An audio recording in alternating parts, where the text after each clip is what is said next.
Por diversão, teste essa. Qual lenda da música vencedora do Prêmio Nobel já convidou Jimmy Buffett para um veleiro apenas para conversar sobre composição no mar? Tem uma ideia? Qual hit famoso foi escrito em um guardanapo em 5 minutos após uma margarita e uma queimadura de sol? Você acha que sabe? Deixe seus palpites nos comentários sem pesquisar no Google. Retornarei logo com as respostas. Enquanto pensa, seja bem-vindo ao The Worst Mestres da Música. Eu sou Rick Carlson e hoje vamos explorar a vida de um homem cuja música transcendeu o som. Virou um estado de espírito. Fique atento, pois depois você ouvirá sobre o dia em que um hidroavião com Jimmy Buffett e Bono foi alvo de tiros e como o império de estilo de vida de Buffett alcançou tantas casas que até seus amigos precisavam de um mapa para acompanhar. Mas, para realmente entender o bilionário poeta descalço de Margaritaville, precisamos voltar ao início de tudo, porque seus primeiros anos guardam momentos cruciais que você nunca acreditará. Jimmy Buffett veio ao mundo com sal no sangue e histórias no ar. Criado do outro lado da Bahia, em Mobile, Alabama, sua vida inicial foi moldada por rituais católicos, umidade costeira e a voz estrondosa de seu avô, Capitão James Buffett, um homem do mar cujas histórias do oceano gravaram sonhos na jovem imaginação de Jimmy. Antes da música era o mar que o chamava. Antes do palco havia a estante de livros. Infância conservadora, estruturada, deveres de coroinha na escola Santo Inácio, missa de domingo, jantares familiares. Mas o menino por trás do inário já vagava em outro lugar. Ele passava horas imerso em livros sobre piratas e portos. Seu refúgio predileto era um canto sereno com um romance de Hemingway e uma xícara de café. Ele não buscava fama, mas liberdade. Esse primeiro choque de liberdade veio aos 18 anos. Cortesia do tio Billy, um marinheiro de olhar selvagem que o levou numa viagem de carro frenética a Nova Orleans. Uma noite virou clubes de jazz, poetas beat e bourbon. Buffett diria mais tarde que essa viagem encerrou seus dias de coroinha para sempre. E na verdade, aquele fim de semana abriu o mundo de par em par. Em 1967, Jimmy equilibrava uma vida dupla, estudante universitário em Hattiesburg durante a semana e músico de rua no French Quarter aos fins de semana. Ele tocava por moedas na Bourbon Street com o estojo do violão aberto, exibindo seu charme. Mas a cada amanhecer, ele se encontrava só no Café do Monde, rabiscando letras e ideias em cadernos. Ele não estava atrás de estrelato, ele estava atrás de frases. Ele ainda não sabia, mas aquelas manhãs sozinho, com um livro e um café, estavam moldando uma mente que até mesmo Dylan reconheceria um dia. Em 1969, Buffett se mudou para Nashville em busca de uma carreira country e foi cuspido pela máquina. Seu primeiro álbum fracassou. Seu casamento se dissolveu.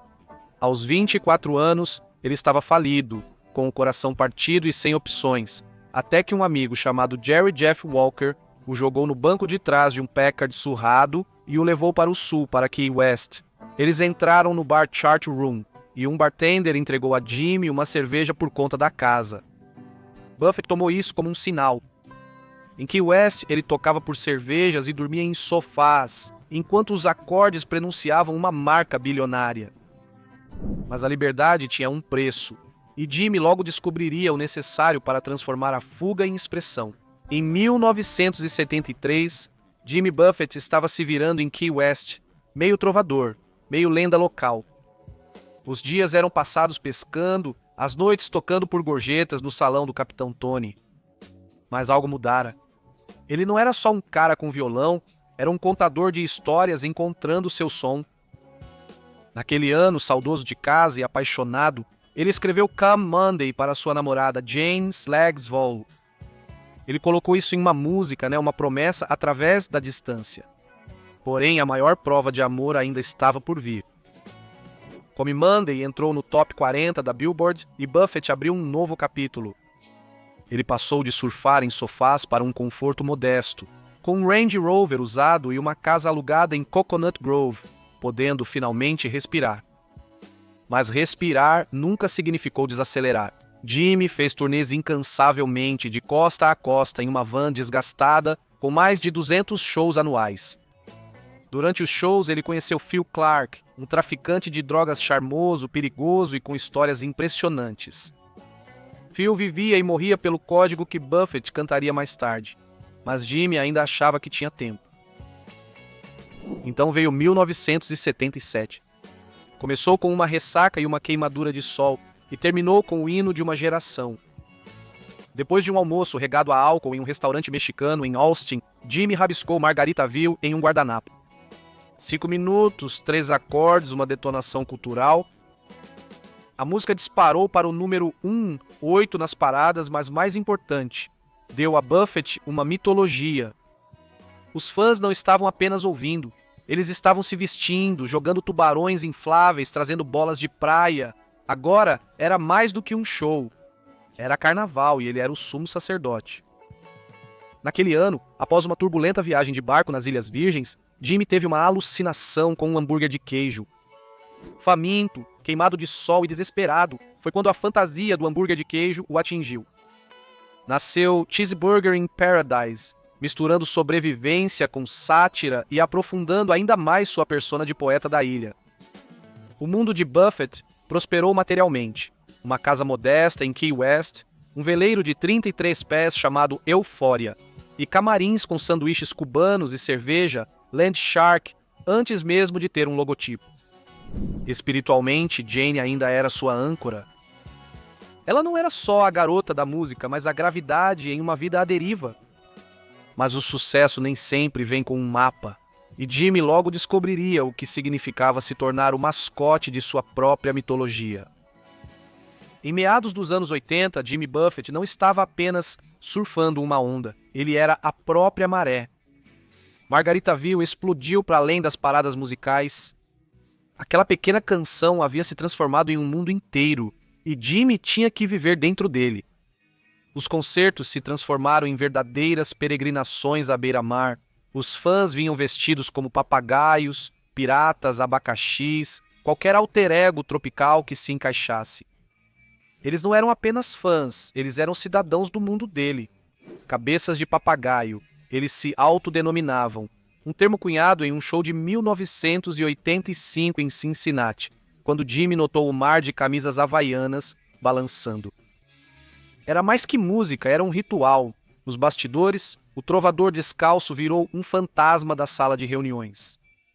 Ele construiu o Império Margaritaville a partir da areia, com restaurantes, resorts, mercadorias e até sua própria linha de tequila. No fim dos anos 90, Buffett ganhava 100 milhões de dólares anualmente.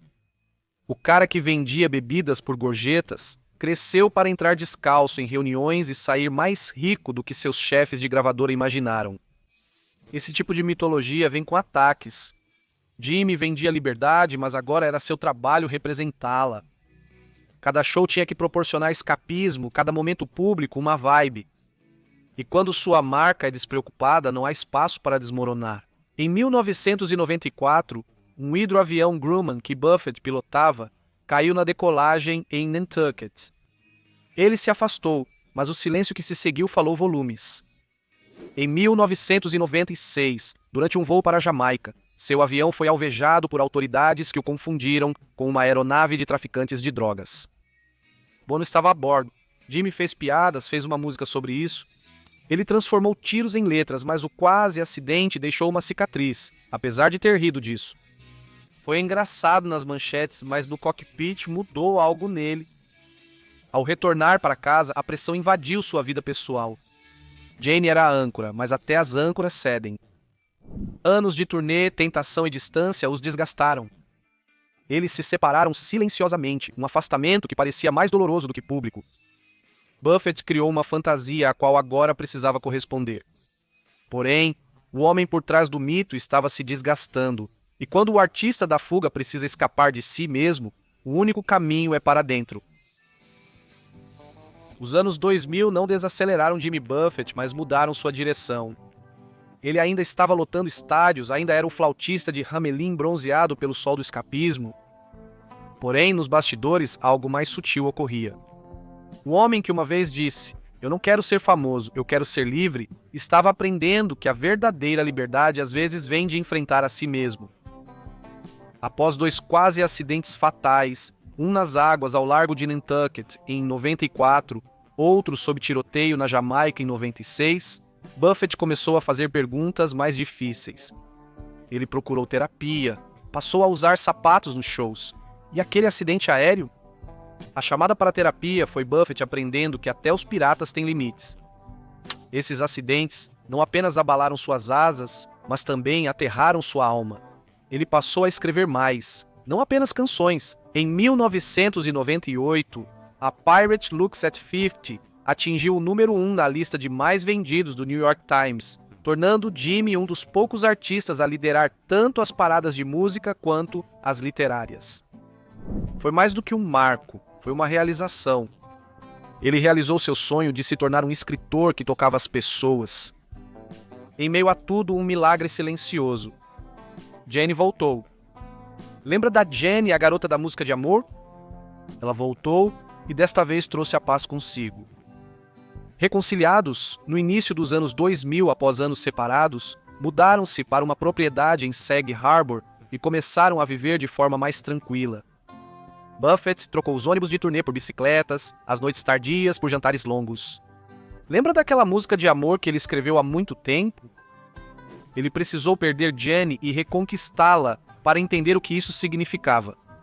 Adicionou à sua frota um jato Falcon 900, apelidado de Hemisphere Dancer, e um iate de 124 pés chamado Drifter. Mas o luxo não era o mais importante. Para Jimmy, esses eram quartos flutuantes de escrita, liberdade em movimento. Ele ainda andava descalço quase sempre, acordando antes do amanhecer com café, caderno e um livro, perseguindo frases como fazia no Café du Monde há décadas.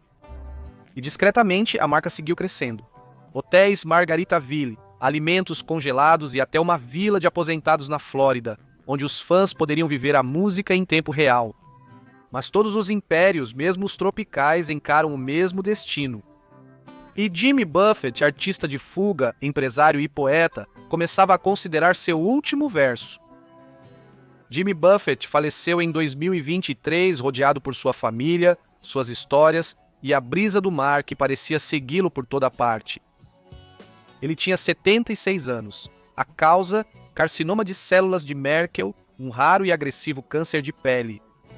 O filho despreocupado, para quem ele construiu um império, retornou para resgatá-lo no fim. Mas até então ele já havia se conformado com suas contradições. Buffett nunca negou a ironia, até brincava sobre isso.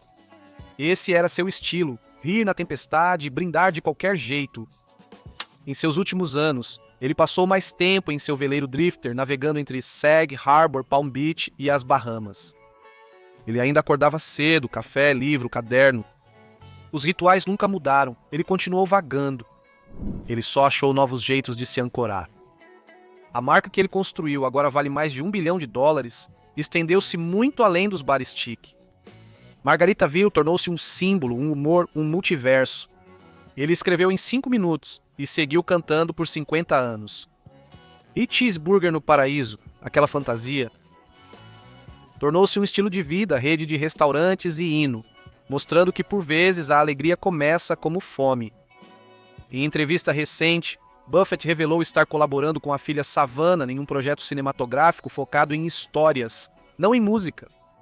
Sua vida, amigos e o oceano. No final, as histórias eram o mais importante, e ele fez questão de que nos lembrássemos delas. E talvez a maior história tenha fechado o ciclo. O garoto lia Hemingway em uma calçada do French Quarter. 40 anos depois, ele e Bob Dylan navegavam, 2 escritores trocando histórias no mar.